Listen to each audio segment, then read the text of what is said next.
Hello ഗളീസ്, ഇതൊക്കെ ആവാനായില്ലേ? നമുക്ക് ശർക്കര മൈലാഞ്ചി, മൈദ മൈലാഞ്ചി അങ്ങനെ പലതും പറയും. നമുക്കതൊന്നും ഉണ്ടാക്കി നോക്കിയാലോ? ഐറ്റംസ് ഞാൻ ഇവിടെ സൈഡിൽ കൊടുത്തിട്ടുണ്ട്. അതുപോലെ അളവിലെടുത്താൽ മതി. നമ്മളൊരു ചെറിയ ടീനിൽ കുറച്ച് വൺ ടൈം യൂസ് അല്ലെങ്കിൽ നമുക്ക് സിമ്പിളായി യൂസ് ചെയ്യാൻ വേണ്ടിയിട്ടുള്ള അളവിലാണ് എടുക്കുന്നത്. അല്ലാതെ സെയിൽ ചെയ്യുക എന്നുള്ള രീതിയിൽ അത്ര അധികമായിട്ടൊന്നുമല്ല നമ്മൾ യൂസ് ചെയ്യണേ. ജസ്റ്റ് നമ്മൾ വീട്ടിൽ യൂസ് ചെയ്യാൻ വേണ്ടിയിട്ടാണ്. ഇൻഗ്രീഡിയൻസ് എല്ലാം കൂടി നമുക്കൊരു ചെറിയ മിക്സിയുടെ ജാറിലിട്ടിട്ട് ഒന്ന് നല്ല രീതിയിൽ ക്രഷ് ചെയ്ത് പൗഡറാക്കി എടുക്കണം. അതിന് ശേഷം നമ്മൾ യൂസ് ചെയ്യാൻ പോകുന്നത് ഈ ഒരു ടിന്നാണ്. ഇത് നമ്മൾ മാംഗോ പൾപ്പ് അങ്ങനത്തെ സാധനങ്ങളൊക്കെ മേടിക്കുമ്പോൾ നമുക്ക് കിട്ടുന്ന ഒരു ടിന്നാണ്. ഇതിലൊരു സ്റ്റീലിൻ്റെ ഗ്ലാസ് വേണം. കളർ കണ്ടിട്ടൊന്നും വിചാരിക്കാണ്ട് എപ്പോഴെപ്പോഴും യൂസ് ചെയ്തിട്ട് ആ കളറായതാണ്. പിന്നെ നമുക്കതിൻ്റെ അടിയിൽ ഒന്ന് ബാലൻസ് ചെയ്യാൻ വെക്കാൻ വേണ്ടിയിട്ട് ഒരു ടൈലിൻ്റെ കഷ്ണമോ ഒരു ചെറിയ കല്ലോ എന്തെങ്കിലും മതി യൂസ് ചെയ്യാം. ഈ ടിന്നിൻ്റെ ഉള്ളിലേക്ക് നമുക്ക് ഈ ടൈൽ കഷ്ണം ഇറക്കി വെച്ചിട്ട് ഈ സൈഡിൽ മൊത്തം നമുക്ക് ഈ പൊടിച്ച് വെച്ചിട്ടുള്ള സാധനങ്ങളെല്ലാം ഇട്ട് കൊടുത്തിട്ട് അതിനെല്ലാം സെൻറ്ററിൽ നിന്ന് നെക്കി സൈഡിലേക്ക് ആക്കിയതിന് ശേഷം നടുവിൽ നമുക്ക് ഈ ഗ്ലാസ് സെറ്റ് ചെയ്ത് കൊടുക്കാം. ടൈലിൻ്റെ കഷ്ണം വെക്കണം നിർബന്ധമൊന്നുമില്ല, ഞാൻ ജസ്റ്റ് വെച്ചു എന്നേ ഉള്ളൂ. ഓരോരുത്തരെ ഇഷ്ടംപോലെ ചെയ്യാം. അല്ലെങ്കിൽ സെൻറ്ററിലേക്ക് ഡയറക്റ്റ് ഗ്ലാസ് ഇറക്കി വെച്ചാലും മതി.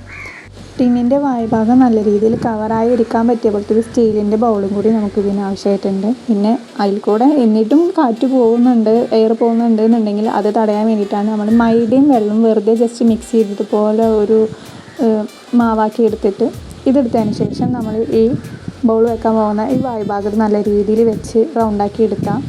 അതിൻ്റെ മുകളിൽ ഈ ബൗൾ കയറ്റി വെച്ചിട്ടുണ്ടെങ്കിൽ പിന്നെ എയർ ഒന്നും പോകില്ല. പിന്നെ നമ്മൾ ഗ്യാസ് ഓൺ ആക്കിയതിന് ശേഷം എയർ പോകുന്നുണ്ടെങ്കിൽ അത് അഡ്ജസ്റ്റ് ചെയ്ത് കൊടുത്താൽ മതിയാവും. ആദ്യമൊക്കെ ഞാൻ യൂസ് ചെയ്തിരുന്നത് ഇതുപോലെ വെച്ചതിന് ശേഷം ഒരു തുണി വെച്ചിട്ട് സെൻറ്ററിൽ ഇങ്ങനെ നല്ല രീതിയിൽ കെട്ടാൻ ശ്രമിക്കുകയൊക്കെ ചെയ്തിരുന്നത്. അതൊക്കെ നല്ല രീതിയിൽ ഫ്ലോപ്പായി, തുണിയൊക്കെ കത്തി ആകെ ഡാമേജൊക്കെ ആയി. പിന്നീടാണ് എനിക്ക് ഈ ഐഡിയ കിട്ടി. ഇതുപോലെ റൗണ്ടാക്കി എടുത്തതിന് ശേഷം നമുക്ക് ഈ സ്റ്റീൽ ബൗൾ അതിൻ്റെ മുകളിൽ വെച്ചിട്ട് ജസ്റ്റ് ഒന്ന് ഇങ്ങനെ പ്രസ് ചെയ്ത് ആ ഭാഗം ഒന്ന് കവർ ആവണ പോലെ നമുക്ക് എല്ലാ സൈഡും ഒന്ന് സെറ്റാക്കി എടുക്കാം.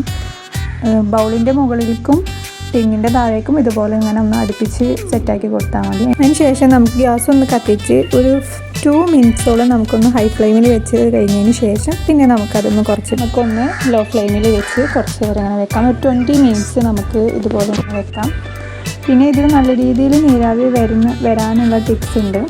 പിന്നെ അതിൽ കൂടെ എയർ പോകുന്നുണ്ടെന്നുണ്ടെങ്കിൽ ജസ്റ്റ് വെള്ളം തൊട്ടിട്ട് നമുക്കിതുപോലെ ഒന്നും കൂടി ലെവൽ ചെയ്ത് മുകളിലേക്ക് ഇങ്ങനെ ജസ്റ്റ് ഒന്നിങ്ങനെ ഡാബ് ചെയ്ത് കൊടുത്താൽ ആ ഭാഗം നമുക്ക് എയർ പോകുന്ന ഭാഗം കണ്ടാൽ നമുക്ക് ആ ഭാഗം ഒന്ന് കവർ ചെയ്തെടുക്കാൻ പറ്റും. ഇതുപോലെ വെള്ളം നല്ല രീതിയിൽ തിളച്ച് കഴിഞ്ഞാൽ കുറച്ച് നമുക്ക് ഐസും കട്ട ഇട്ട് കൊടുക്കാം. നോർമലി ഞാൻ ഐസും കട്ട ഇടും. പിന്നെ നമുക്ക് വെള്ളം നീരാവി അതിൽ നിന്ന് വരുന്ന ആ ലിക്വിഡ് നല്ല രീതിയിൽ കൂടുതലായിട്ട് വേണമെന്നുണ്ടെങ്കിൽ ഇതുപോലെ വെള്ളം തിളച്ച് കഴിഞ്ഞാൽ കുറച്ച് വെള്ളം നമ്മൾ കയ്യിൽ ഉപയോഗിച്ചിട്ട് അതിന് മാറ്റിയതിന് ശേഷം ഒരു കുപ്പി കുറച്ച് തണുത്ത വെള്ളം ഇതിലേക്ക് ഒഴിച്ച് കൊടുത്താൽ മതി.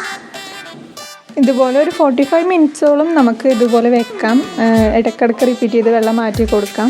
ചൂടാറിയതിന് ശേഷം നമുക്ക് ഇതിൽ നിന്ന് കിട്ടിയിട്ടുള്ള വാട്ടർ ഇത്രാണ്. കയ്യിലൊക്കെ തന്നെ നല്ല രീതിയിൽ കളറായി. ഇതിൽ നമുക്ക് ആവശ്യാനുസരണം മാത്രം മൈദ കുറേശ്ശെ ആഡ് ചെയ്ത് ലൂസാക്കി അങ്ങനെ കൺസിസ്റ്റൻസിക്ക് അനുസരിച്ച് നമുക്കത് കട്ടാക്കി എടുത്താം. പിന്നെ നമുക്ക് നെയിലിലൊക്കെ ഇട്ട് നല്ല രീതിയിൽ ചോക്കും. ഞാൻ യൂസ് ചെയ്തിട്ട് 3 ടൈംസ് യൂസ് ചെയ്തിട്ട് എനിക്ക് കിട്ടിയ കളറ് ഞാനിതിൻ്റെ ലാസ്റ്റിൽ കൊടുത്തിട്ടുണ്ട്.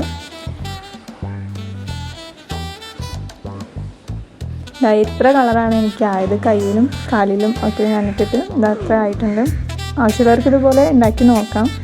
ജസ്റ്റ് നമുക്ക് വീട്ടിൽ യൂസ് ചെയ്യാൻ പറ്റിയ രീതിയിലാണ് ഉണ്ടാക്കിയിട്ടുള്ളത്. അപ്പം നെക്സ്റ്റ് വീഡിയോ ആയിട്ട് കാണാം. അതുവരേക്കും ബൈ.